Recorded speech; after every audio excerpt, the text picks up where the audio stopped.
know it's going to be a good chest session. We got Mr. Jacob Hutton in the house. We like to start off with some flat bench press. Get this going. This is really how we really gauge if we're getting stronger or not. Now, you don't have to start off with flat bench. We've been doing this the last couple weeks. Again, strength progression is important for us. Working off of really 6 reps here, making sure we're going nice and heavy for this first exercise. You know, you need to get stronger in order to get bigger eventually. It's one of those things that a bigger muscle is eventually a stronger muscle because you're able to do more weight in that hypertrophy rep range. But you can see here, working our way up, pyramiding up in weight. I'm really trying to make sure my elbows don't flare out too much here. That's always been kind of my issue. Jake, of course, is just a massive bench presser. From there, we go straight into our decline work. So our decline work, you can see this bench is somewhat at a decline here, just enough to where we're able to do about 8 reps of the same weight we were doing on the flat surface. We're doing here on the decline. Again, decline, we're focusing a little bit more on lower chest. And then this machine, I'm a big fan of the Pec Deck. This one was even cooler. I've never seen anything like this. The bench is actually at an incline. So it's an incline chest fly machine. And what we're doing is we're supersetting it with our decline. Going nice and heavy on the decline and then going 12 reps or so on the fly. It's just Jake just repping it out. 315, no worries here. Strong triceps.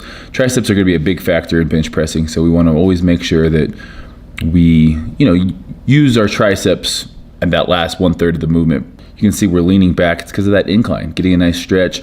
I love pec decks that force your elbows to touch rather than your hands because that really is going to get more chest activation. If you can touch your hands and use a lot more anterior delt, but touching your elbow is always going to activate your chest.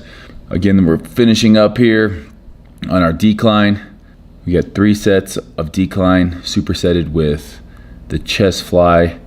This stretch on this machine was just insane. Really cool old school gym here.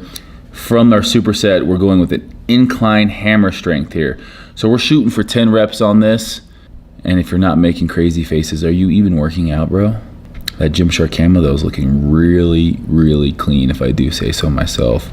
Need a haircut, but good set, Steve. Let Jake have a turn.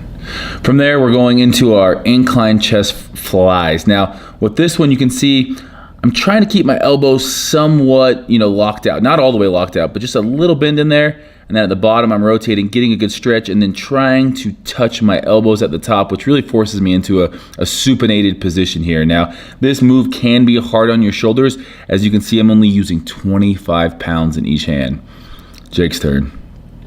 Yo, shout out to Jake for the hat. That's not a hat I could pull off, but Jake, you're looking like white man can't jump. And no one's going to say anything to you because your barbed wire tattoo is scaring all of us. Good stretch. All about that stretch here. Second set here. Biggest thing, keeping the elbows to the side. The lats are engaged. So what I mean by that is my chest is out, my lats are down, and I'm pinching with my shoulder blades and then squeezing, pressing away at the top. I think I had one more in you. You had one more in you, Steve. Don't shortchange yourself there. Triceps just hanging off the bone. Good stretch, rotate and come up. I really like doing my flies like this. Rotate at the bottom and then again, try to touch my pinkies together basically, which again, leaves me in a supinated position at the top. I think you guys can actually get that Gymshark camo shirt. It's been up on the site for a minute now. This was my first time wearing it. Again, this gym is about as old school as it gets. Every machine probably is older than me, but it's one of those things that they're just broken in just perfectly now. All right, last superset. We're going dips here for chest. You can see I'm not locking out at the top because again, I'm focusing on my chest here, not my tricep. So that I'm going below 90 degrees to get a good stretch, leaning forward, going all the way down, and I'm just going to failure here. So whatever you got, we're pre-exhausting and then going over to our cable fly. So going down, touching our hands, getting a nice stretch. Again, trying to keep the same elbow angle throughout the entire movement. Stretch, contract, same elbow movement. Jake does his dips a little bit differently than for my chest dips. He's getting a little bit more tricep in there as he keeps his body a little bit more upright. I try to bend over a little bit more. But this is a great finishing movement. We're forcing a lot of blood by supersetting these two movements, and you know, a lot of chest volume today. So this is a day that we focus on strength first, and then we're moving into some super high volume, forcing just a ton of blood into the chest on these last two movements, because you're gonna want to leave with a sick pump. You guys know that, I know that, you know.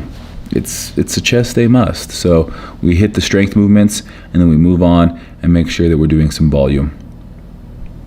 And that's the biggest thing.